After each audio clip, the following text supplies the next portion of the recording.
Right, the Ozone Delta 3. Just had some flying at Mount Caburn, probably about an hour and a half in light conditions, which became a bit lumpy and then became a bit strong. So a nice range. Managed to fly around out over the road and do some thermaling in the middle of winter. It was very cool. The glider's got a very slender riser set, minimalist, totally functional, works fine.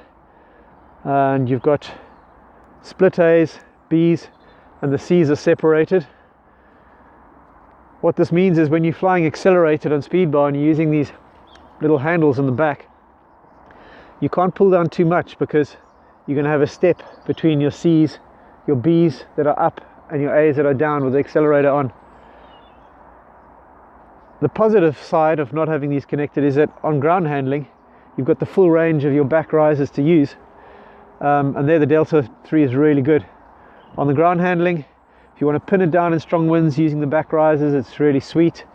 It allows you to do the A's and C's technique effortlessly. Really good control. You can let it drag you and kite you up the hill, just holding it at the right position. So that's really nice. And I found that on the pull-up, it comes up nicely in strong wind with no A's. So on ground handling, it's scoring really good points. I found it easy to handle on the ground.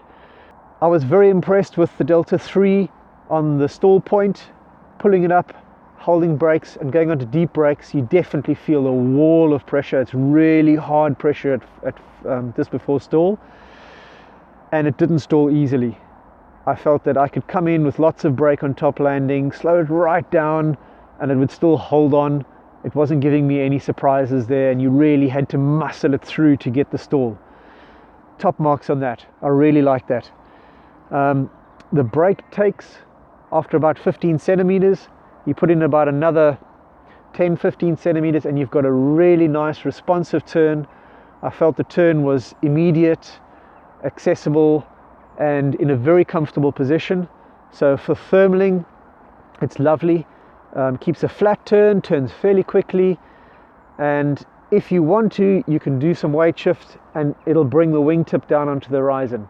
So you've got the option of using weight shift or brake, or a combination of both, which is really sweet. I like the balance that they've got, where it's more responsive on the brakes, a little bit on the weight shift, and you can fine tune by balancing the two. It certainly has feedback in the air. You will notice there's some roll freedom in the feedback, which helps identify which wing the lift is coming from. So that was great. I started to get a feeling of the air immediately. It retains that feedback that you're getting through the risers, even when you put some brake on. Doesn't kill that feedback. You're still getting feedback through the wing and a little bit through the brakes, which is really nice. I like the balance there. And I felt that with a bit of time, I started to feel exactly where those nudges were in the wing that were giving me the feedback. It's agile in the air. It's certainly very easy to get big wing overs due to the combination of weight shift responsiveness and really responsive on the brakes. So you can build up really quickly nice big wing overs without any strange, scary sort of energy. I felt very connected with the wing. But bear in mind, if you're not experienced at doing wing overs, you're going to get pretty high pretty quickly. So you need to know what you're doing. But it's a lovely cohesive feeling with the pilot, and it's playful. It feels in the same way that the Delta 2 was playful, and I really enjoyed it. I really like the feeling of the Delta 3. It gives you that feeling of wanting to just play around in the air and confidence that the wing is holding itself together nicely. I went on to full bar. I was just over 10 kilometers an hour. It's not blazing fast. It felt smooth and stable. It felt even more stable towards the end of speed bar. However, I certainly felt the need to be on the back risers. I didn't feel like I could just push out and go to sleep. I was quite actively aware of the glider being more alive on speed bar. Yeah, overall, I mean, I did a little asymmetric collapse. It seems very benign and comfortable with that. Less of a catch and grab than on the Delta 2. Pitch forwards, I felt the balance was just right. You can let the glider pitch. It does search a little bit in thermals and in air currents as going past. It's, as you go into lift, it doesn't sit back far. It sits back a little bit and transitions quite smoothly.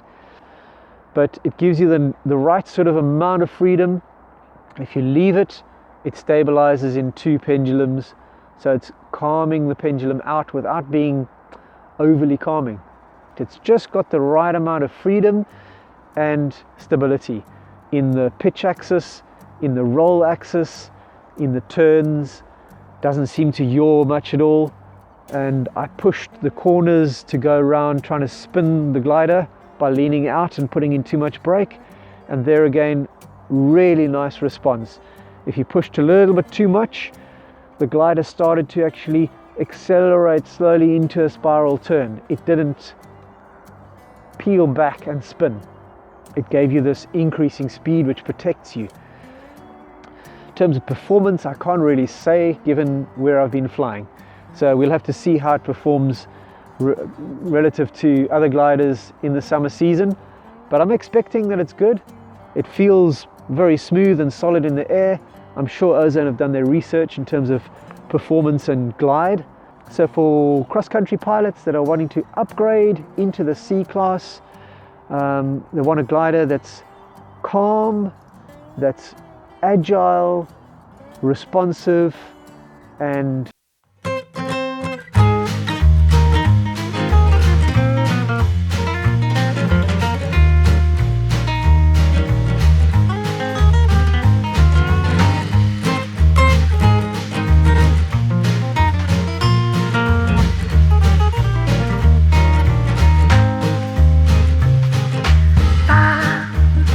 ba ba da ba ba.